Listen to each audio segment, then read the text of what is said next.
These 12-into-1 headers were over 3 years in the making, and this is how they sound.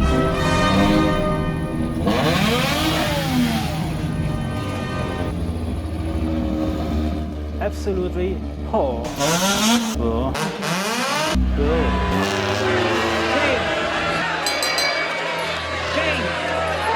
But now we're gonna fix it.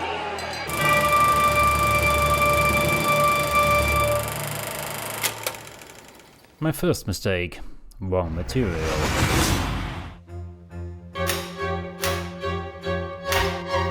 You may have heard before that cars like the Pagani Zonda use exhausts made from titanium. The Inconel exhaust system you can see back here. And coincidentally enough, that is the same material that F1 exhausts are made of. So just by changing the exhaust material, you can turn this noise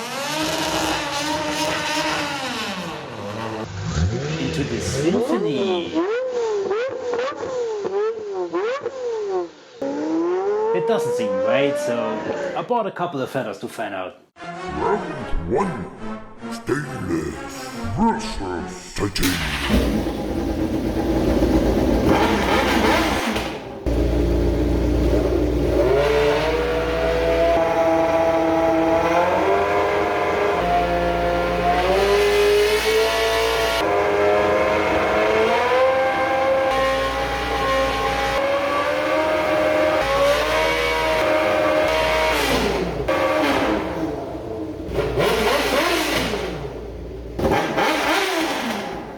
But if you really think a change in material alone would be enough to turn noise like this into a symphony like that, you really deserve a diploma from the University of Dumb Ideas. You are stupid. That's where I got mine from too. Who's the winner? To be honest, the difference is actually much bigger than I expected. But keep in mind, the titanium header is not only a lot shorter, but also has smaller secondary pipes. So for the next one, we're gonna extend the expensive titanium header and compare to the cheapest one, made from mild steel. Round 2. Mild steel versus tweak titanium.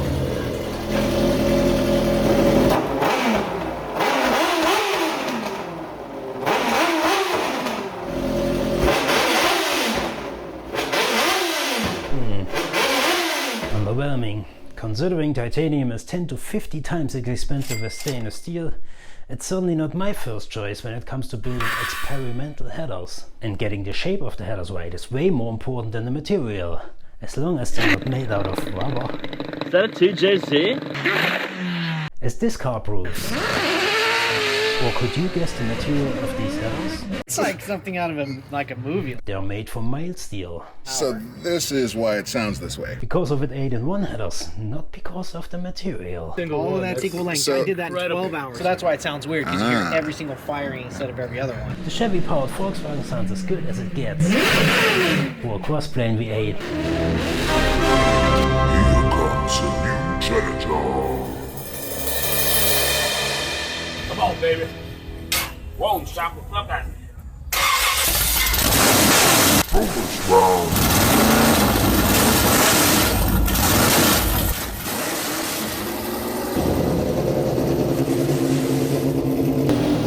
Straight 8 versus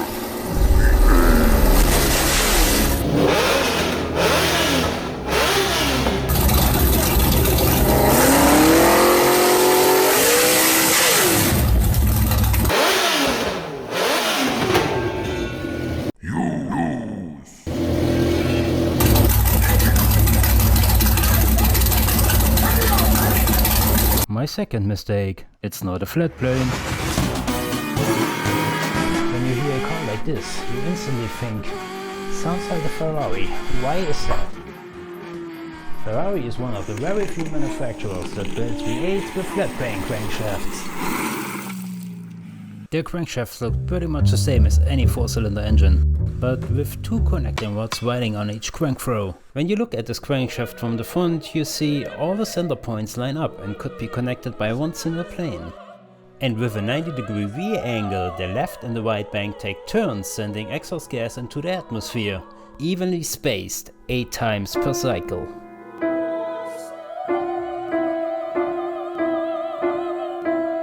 But there's one country very famous for building V8s in a different way. China. In almost every V8 in existence, the crank throws are not in line. Here the center points are on two different planes, crossing each other. This is done to reduce engine vibrations, but it also messes with the firing order. It will now look like something like this.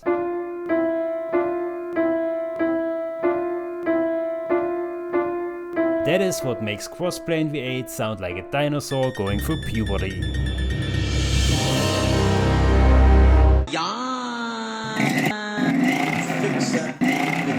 A side effect of this prehistoric war of a cross-plane V8 is a loss of power. Why? Here is the answer. The exhaust pulses arrive unevenly at the collector, and so you can never get the timing right to take full advantage of a set of equal length headers, but this can be fixed. And we do that by having unequal lengths. At 6,000 RPM, we're up almost 30 horsepower. But there's another way to fix it. If you have enough space in the engine bay, you can come up with something like this. Like, this obviously sounds cool. And it's called a 180-degree crossover because it takes 2 cylinders from one side and 2 cylinders from the other and puts them into one collector. But as cool as these headers look and sound, there's a catch. It's actually sapping power. Do you understand? Yes. These headers have to wrap around the entire motor, so they have to be quite long. And if you put long headers on a high RPM engine, it will hurt peak horsepower. But who cares, because the main question remains. Would you be able to hear the difference between a flat plane V8 and a cross plane V8 if they both run 8-into-1 headers?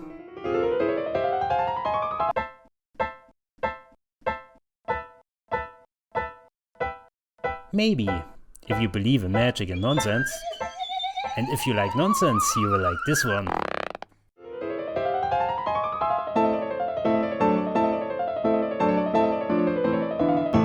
A flat plane V12. V12s are known for their incredible smoothness, because 60-degree V12s can achieve perfect engine balance.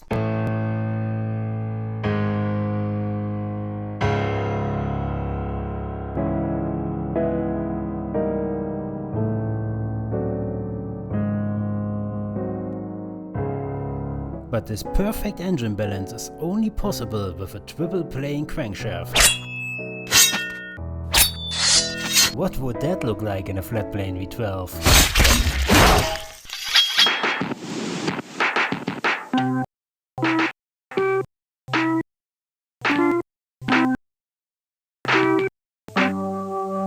Terrible. My third mistake. Excessive pipe length. Talking to an armchair expert about the science of exhaust tuning is a little bit like talking to a fat doctor about diet tips. They don't know what they're talking about. I'm like the doctor, but for engines. And better, because I say when I don't know. Even in the books I studied, the science of exhaust tuning is often described as black art, and in the end only testing can verify if your guesses were right. Because there's a lot going on. But see for yourself. With headers there are only two metrics that really matter: girth and length. Or maybe diameter would be more appropriate. These pipe dimensions have a huge influence on the shape of the power curve. A bigger pipe diameter will shift the entire power band into a higher RPM range. Coupled with a short length, these pipes will get the most power out of your engine, but they will also kill the bottom end. Long header pipes have the opposite effect. They take away some top end power to lift up the mid-range. This is how it works. Exhaust gases have rate, and once we get the exhaust gas rolling, it will continue to flow even after the exhaust valve has been closed. And as the gas cloud moves down the header pipe, it's going to leave a small vacuum behind. And the next time the exhaust valve opens, this vacuum is going to help to suck out the exhaust gas from the next cycle. And especially at high RPM, when the exhaust gas has to get pushed out even faster, this is really going to help the engine to breathe. But better yet, you can use the exhaust gas from one cylinder to scavenge multiple cylinders at once. And so each cylinder can make more power with its steam than it could make on its own. That doesn't sound too complicated, does it? Well, it's also not what's happening. Reality looks a lot more like this. Step 1. The exhaust valve opens. Step 2. A huge pressure wave gets released and carries the exhaust gas particles bit by bit towards the exit.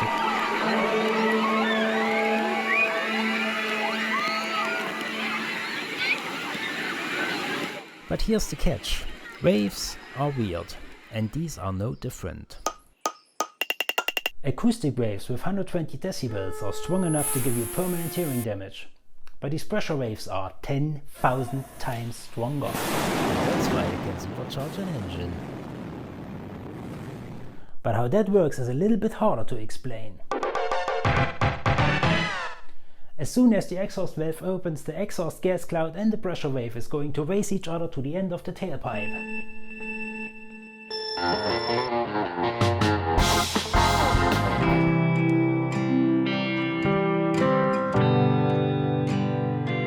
The pressure wave is going to rush through the headers at a speed of sound, like it wanted to shout, "Out of the way, exhaust gas incoming!" Meanwhile, the exhaust gas trails behind at a much slower pace. Not looking back, the pressure wave speeds ahead until it reaches the end of the pipe, and then something weird is gonna happen. It's going to spread out everywhere and goes back into the pipe. But this one going back looks quite negative, and it carries a different message. Hurry up, I'm waiting. And as this wave rushes past the exhaust gas cloud, it is going to suck it towards the exit, but it will keep going until it reaches the engine. This time a little too late. It bounces off the exhaust valve and returns back just as negative as it came. It races at the speed of sound towards the exit. And then something weird is gonna happen. And again. And again. And again, until the pressure wave runs out of steam or it arrives back at the engine and the exhaust valve is still open. If the negative pressure wave makes it back on time, Hurry up. It can help the leftover exhaust gas to escape and make more room for fresh air. But the real magic happens when we get rid of this lawnmower engine and replace it with this racing engine and its aggressive camshaft. Not only will the exhaust cam open the valve earlier, but it will also keep it open for longer. And even the intake valve will be slightly open before the exhaust valve is fully closed. Coupled with the perfect length header pipe, the first negative pressure wave, which is the strongest, can make it back in time to the engine before the exhaust valve has closed.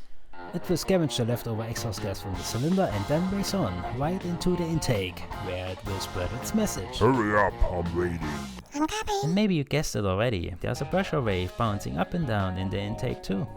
And when the timing is spot on, a positive intake pressure wave is going to run the air-fuel mixture into the cylinder just before the intake valve closes. Wow! And that's how you supercharge an NA engine.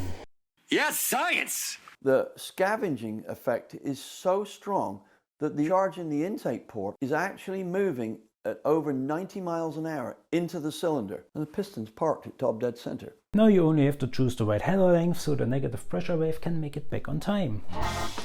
So what is the perfect header length? I don't know, because that not only depends on the speed of the engine, the camshaft, the cylinder pressure, the temperature of the header pipes. What is even the temperature of this header pipe? I don't know. But I do know the same principle applies to other pulsating air pumps, especially to those that are not limited by camshaft profiles. And they sound amazing. But this principle also works on two-strokes, although in a slightly different way. The shape and the length of these sections are critical to the performance of a two-stroke engine. As soon as the pressure wave leaves the engine, the first cone is going to cause a long negative wave pulling fresh air into the exhaust. The second cone will cause a strong reflection of the first pressure wave, and this will push the spilled over fuel air mixture back into the cylinder. Like supercharging, but from the exhaust side. Bye-bye! See, the downside of the supercharging, it only works best at 1 RPM when the engine is in tune, but there will always be RPM ranges when the engine falls out of tune. And then everything will be messed up.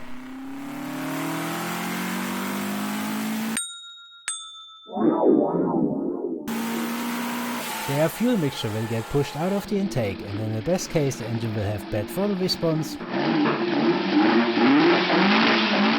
be low in power, and have a really cool sounding idle. But in the worst case, it will send the engine into meltdown.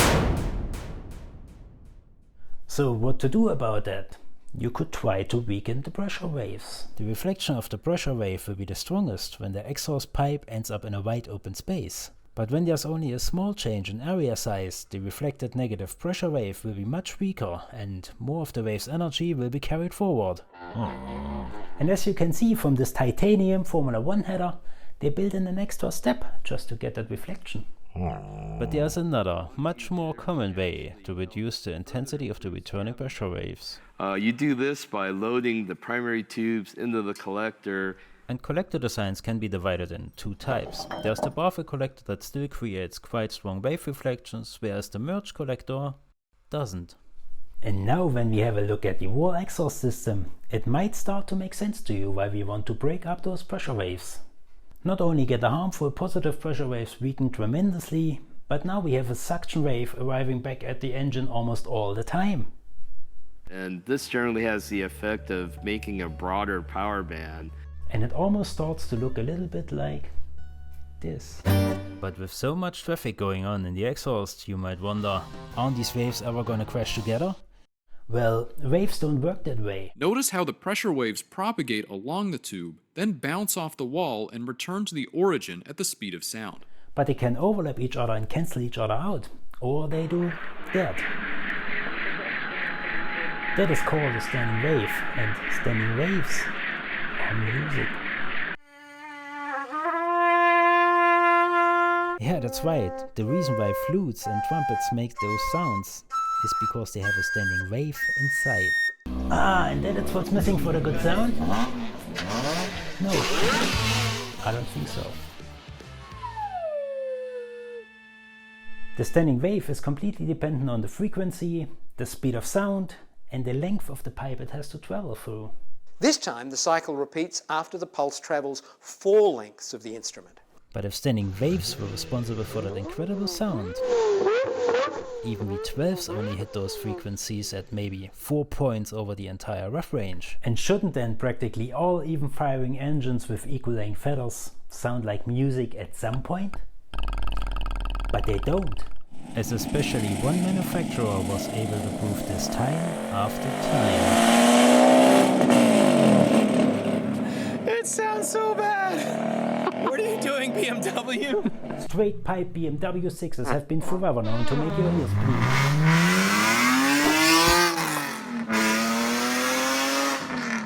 But it doesn't have to be that way.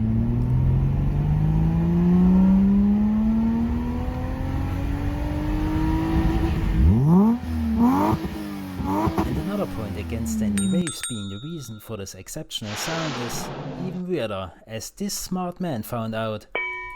Hold that thought.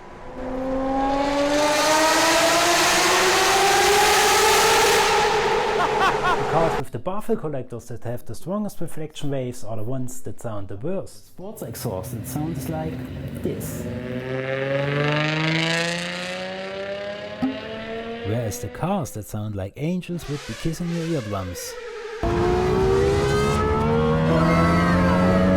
All have merge collectors. Now I could go on and tell you about pressure waves and so on, but I have a strict rule on this channel.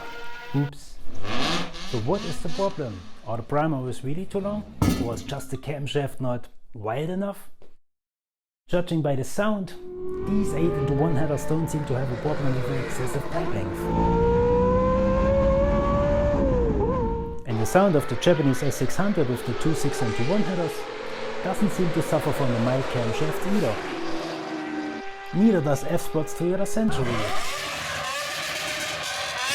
With the exhaust headers made by the same tuner, there might be something else going on.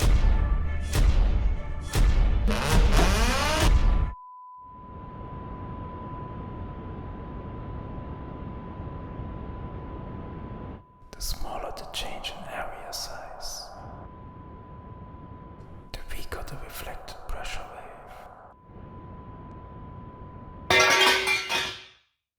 The merge collector angle was chosen because that's what's recommended for good power. The merge angles ranging from about 7 degrees to about 17 to 18 degrees is really about the optimum. But it seems like it's not the optimum for the best sound. At least not when you merge 12 pipes into one single collector. And despite even optimizing the firing order. You do this by loading the primary tubes into the collector in sequential order, so it's kind of like a Gatling. The jump up in area size seems to be just too big to compensate. Everything as big as 6 times the pipe diameter is so big that it doesn't seem to make a difference anymore. And as it turns out, we are not the only one having that problem. This German YouTuber has built over the last 2 years a car with the same engine just to get that sound. And it seems like he did get everything right, equal length feathers, 2 6-into-1 merge collectors, and the engine makes even 50 horsepower over stock. And all that extra power just from the air filters, the mapping and the exhaust. It has just one problem. It sounds like this.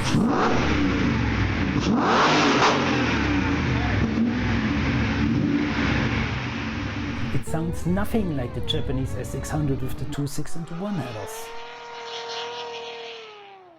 And the most obvious difference is the shallow merge collector.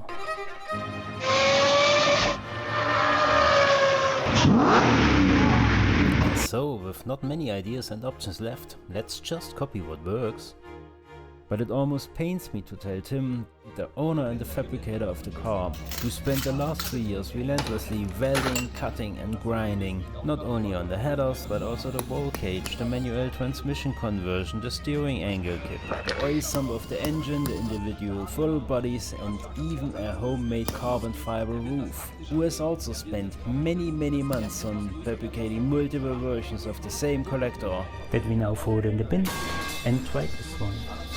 Ugly. It almost pains me. But to change it, we had to take the engine out.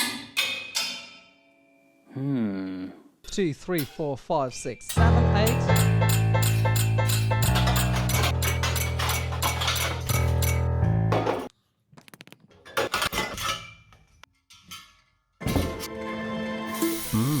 It looks so good.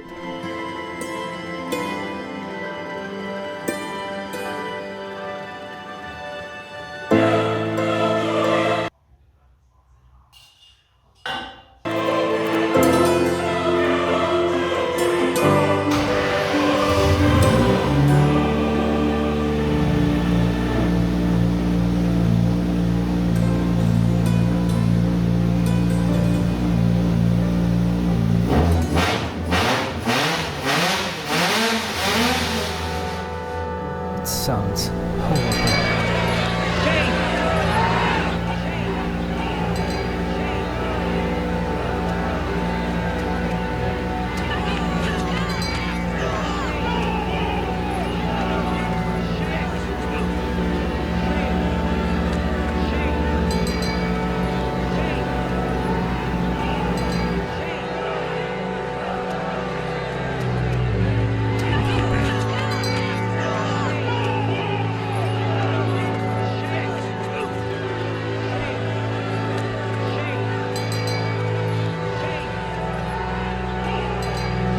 What? That is not normal.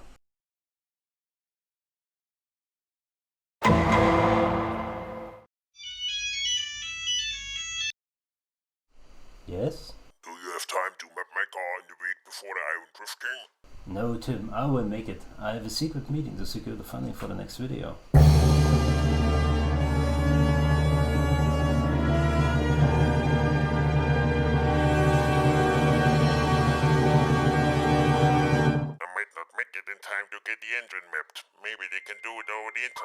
And so, in this perfectly balanced engine, it remained unnoticed that an ignition output for an entire cylinder bank had died a long time ago.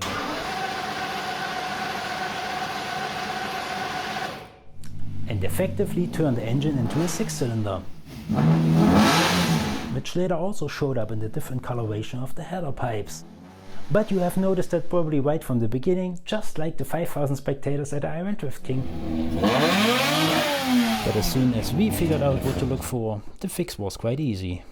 We only needed to change one pin in the ECU pinout and change the settings in the software.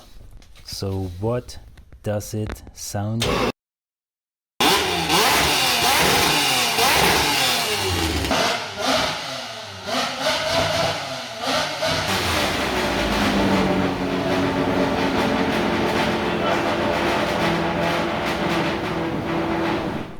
But was it worth changing the collector after all?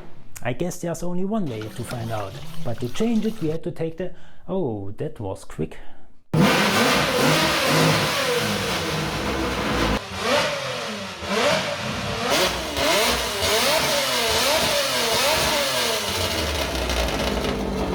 Tim thinks it was, and although it sounds a little bit smoother, it still doesn't sing like this one. But can mufflers make it sing?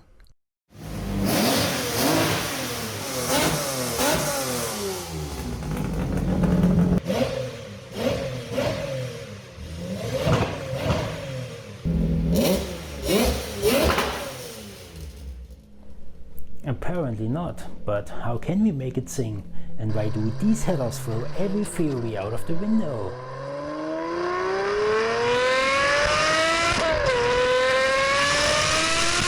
But to figure that out, I needed some help. At Princeton University lives New Jersey's most famous foreign-born citizen, Professor Albert Einstein, who helped discover the atom bomb.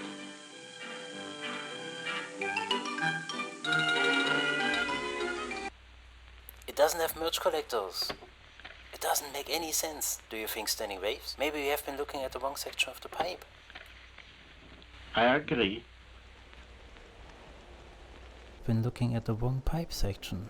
Is the sound of the merge collector dependent on the section after the headers? And can the sound of the buffer collector turn into angel kisses with the right length in the camshaft? I just wish I could try it on a racing engine, one with a really aggressive camshaft that could rev to the moon. A 12-cylinder with all the exhaust ports on one side, so I could make some really short headers. What would that even sound like? What happened? You went over budget. The show's over. It's radical. Yeah. I get chills. Yeah. It's so cool. It is so cool.